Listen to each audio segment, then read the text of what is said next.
que vous pouvez nous dire en quelques mots le post-opératoire d'une rhinoplastie? Alors, il faut savoir qu'une rhinoplastie, ce n'est pas une intervention qui fait mal. Donc, il faut rassurer les patients qui sont en train de nous écouter. Ce n'est pas du tout une intervention dont les suites sont douloureuses. Une rhinoplastie est une intervention qui consiste à faire, dans la majorité des cas, un geste sur la racine du nez. Donc, il va y avoir ce qu'on appelle des ostéotomies, qui sont vulgairement dit des fractures osseuses qu'on fait de manière systématisée et de manière étudiée. Ces fractures-là, qu'on appelle les ostéotomies, donc, ne font pas du tout mal. Et le post-opératoire est un post-opératoire où la douleur n'est pas vraiment au premier plan. Alors, ce qui est au premier plan, par contre, c'est les ecchymoses qui sont autour des yeux, c'est-à-dire les bleus qui sont essentiellement causés par cette fracture osseuse qu'on provoque. Et ces bleus-là ne durent pas plus qu'une dizaine, voire une quinzaine de jours.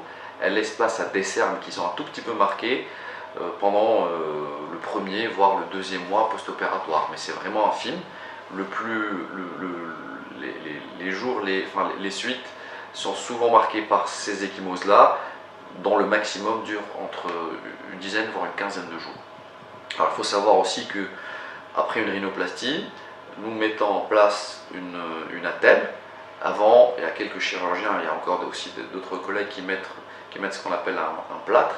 Moi, j'utilise une attelle qui est très ergonomique, mais qui est tout aussi efficace et qui, en quelque sorte, c'est le moule du nez et qu'on va garder entre 10 et 12 jours selon les cas.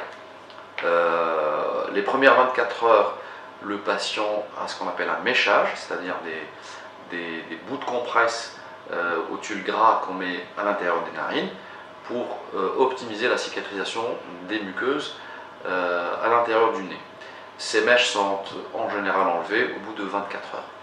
Donc le patient peut sortir de la clinique au bout de 24 heures en ayant enlevé le méchage qui, dans quelques cas exceptionnels, peut durer entre 48 et 72 heures. Mais dans la majorité des cas, c'est 24 heures de méchage.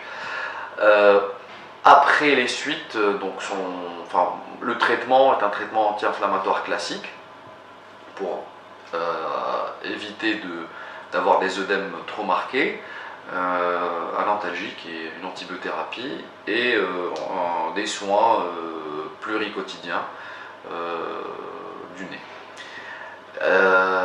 Voilà, ça c'est ce qu'on appelle le post-opératoire précoce. Après l'ablation donc du moule et de l'attelle dont je parlais tout à l'heure, au bout de 12-13 jours, mais attention, à ce moment-là on découvre les nouvelles formes du nez, mais qui n'est pas du tout le résultat définitif, parce qu'à 12-15 jours, le patient est encore très très marqué au niveau des œdèmes.